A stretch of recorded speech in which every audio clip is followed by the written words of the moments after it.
Chicos, buenos días. Bienvenidos nuevamente a una semana más de clase. En esta oportunidad les voy a proyectar, después de esta introducción, un video acerca de los siguientes temas que nosotros debemos tratar. De acuerdo a la línea del tiempo que hemos tratado, nosotros hemos visto lo que es población, crecimiento poblacional, tasas de natalidad, tasas de mortalidad y correspondiente a eso, lo que nos compete seguir viendo. En cuanto a la población y la población de los continentes, tenemos que ver, nosotros chicos, no olvidarse que nosotros tenemos que ver lo que es la cuestión de la población y el trabajo, el mercado laboral que existe aquí en el país y el mercado laboral a nivel de continentes, y es decir, cómo este mercado laboral va funcionando, cómo esta población y el trabajo tienen un vínculo muy importante, porque nosotros tenemos que diferenciar la población activa, la población económicamente activa, la población desempleada, la población que no está económicamente activa. Entonces, mediante este video y mediante las páginas del libro que ustedes tienen, pueden ir analizando. También nosotros debemos considerar algo muy importante, como es el nuevo mercado laboral y la cuestión del trabajo en los continentes. Entonces, consiguiente al tema que nosotros tenemos que ver, vamos a analizar un poco estos videos que yo acabo de editar para ustedes, y nos van ustedes a analizar para más o menos entender la dinámica de la población en este sentido, para conocer un poco acerca de la población económicamente activa, para conocer un poco más del trabajo, algunos datos estadísticos que ustedes van a identificar para conocer a la población económicamente activa del Ecuador y las tasas de desempleo que existen. Ahora, el trabajo en la actualidad, hasta el nuevo siglo XX, siglo XXI, cómo se ha manejado el término trabajo, toda la cuestión laboral aquí en nuestro país. Entonces, todo esto, chicos, ustedes van a analizarlo en estos videos que yo he logrado reunir para poderlos hacer en un solo conglomerado y para que ustedes puedan identificar las ideas más importantes.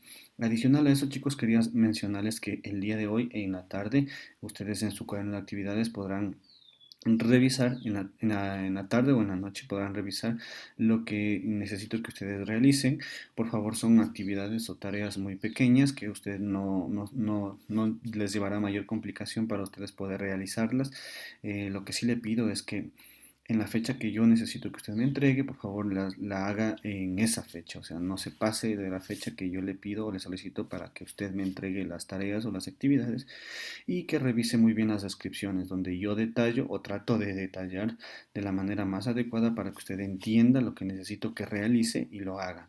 La siguiente semana, de acuerdo al horario, nosotros chicos, en el transcurso del fin de semana, les enviaré una invitación para poder tener una clase en Zoom, y en base a los videos que les voy a proyectar el día de hoy, en base al video que ustedes van a ver, van a evidenciar algunas cosas. En base a ese video, nosotros la siguiente semana tendremos una clase en Zoom en donde podremos salir de dudas y despejar cualquier inquietud. Ustedes me pueden hacer cualquier tipo de pregunta acerca de estos videos o acerca del tema que corresponden a las páginas del libro que ya les había mencionado, que es la población de los continentes, y podemos trabajar de una manera más dinámica. Entonces yo durante este fin de semana, chicos, como les repito, les enviaré una invitación o el día lunes para especificar un día y una hora en la que yo les pueda dar la clase en Zoom. Entonces, chicos, sin más que decirles, me despido, les dejo con el video, analícelo muy bien. Si usted desea, puede sacar las ideas importantes para despejar las dudas que ustedes tengan la siguiente semana en la clase en Zoom, que me parece que sería este mismo día, miércoles. Ya les mandaré el horario para que nos podamos reunir todos. Eh, Obviamente, chicos, como les menciono, esta clase está dirigida para los dos décimos, no para los dos décimos, décimo A y décimo B, pero dentro del horario de clases, la siguiente semana yo les mandaré, como les menciono, la invitación tanto para décimo A como para décimo B en un día específico para tener la clase. Entonces, chicos, a continuación el video, y que tengan un resto de semana muy agradable.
la PEA?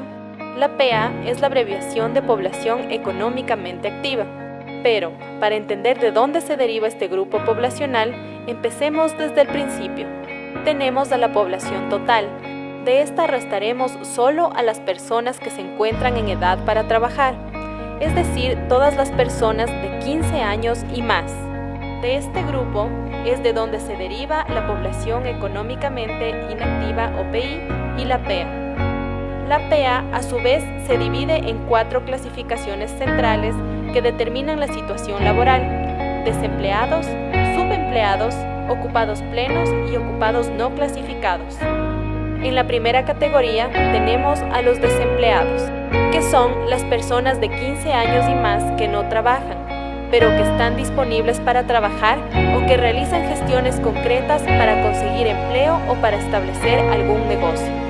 La segunda categoría se refiere a los subempleados, que son las personas de 15 años o más que trabajan. Sin embargo, están dispuestas y disponibles para modificar su situación laboral a fin de aumentar la duración o la productividad de su trabajo. En la tercera categoría se encuentran los ocupados plenos, que se refiere a la población de 15 años y más que trabajan o no las 40 horas y que tienen ingresos superiores al salario unificado legal y no desean trabajar más horas o no realizan gestiones. Y por último, tenemos a los ocupados no clasificados.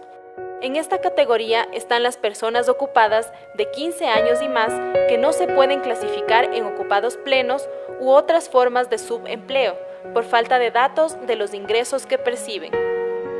Por lo tanto, la población económicamente activa se refiere a todas las personas de 15 años o más que están trabajando o buscan activamente un trabajo.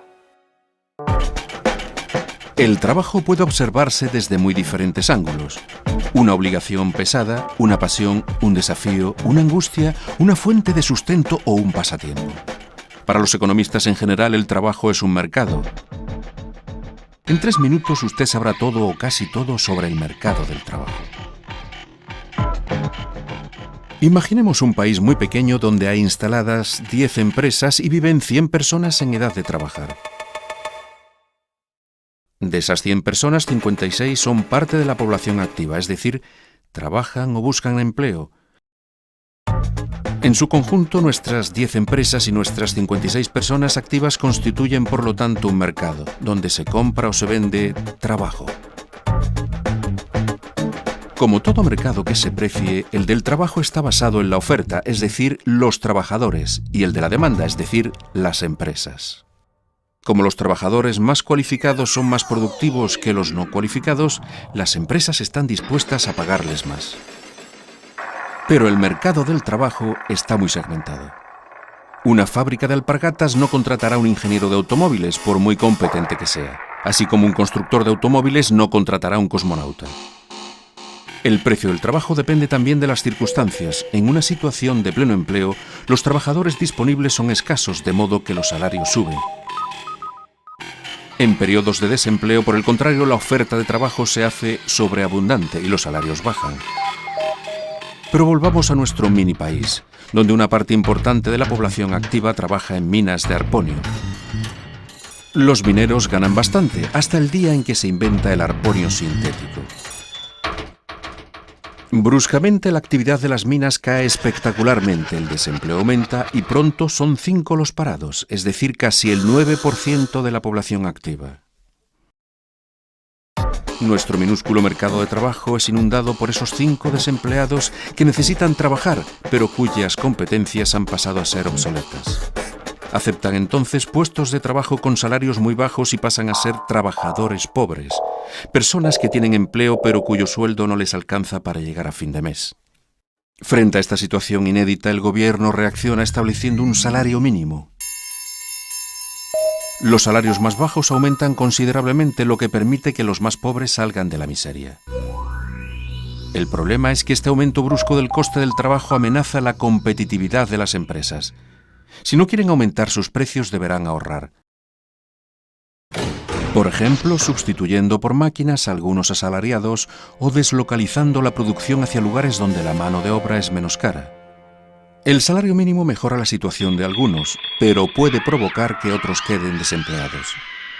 ¿Qué hacer? Vamos a imaginar ahora no uno, sino 3 países minúsculos con el mismo problema. ¿Qué hacer entonces?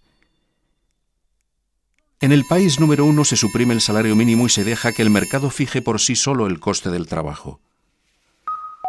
Los salarios de los menos cualificados bajan considerablemente.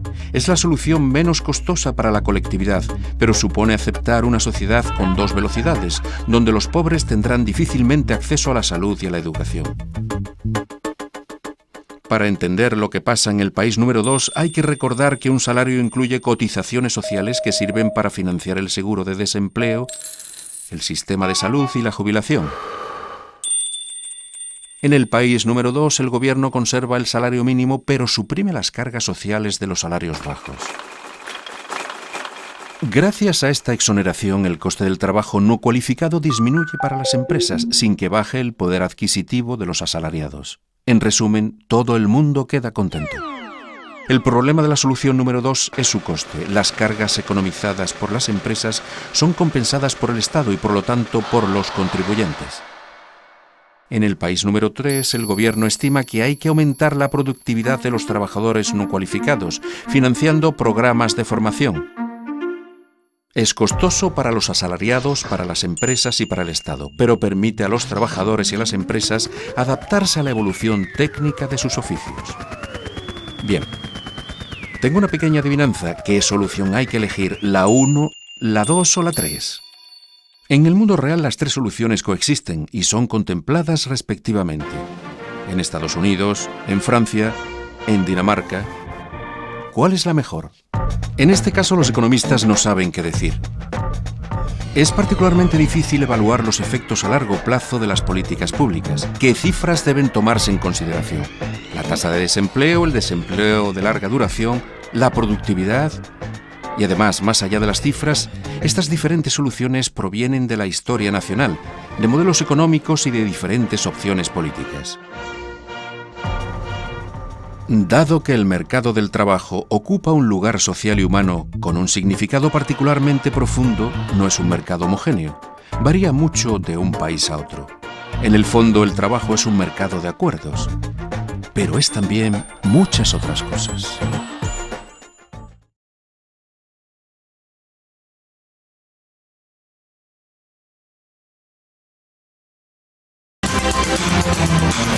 Amigos, muy buenos días, bienvenidos.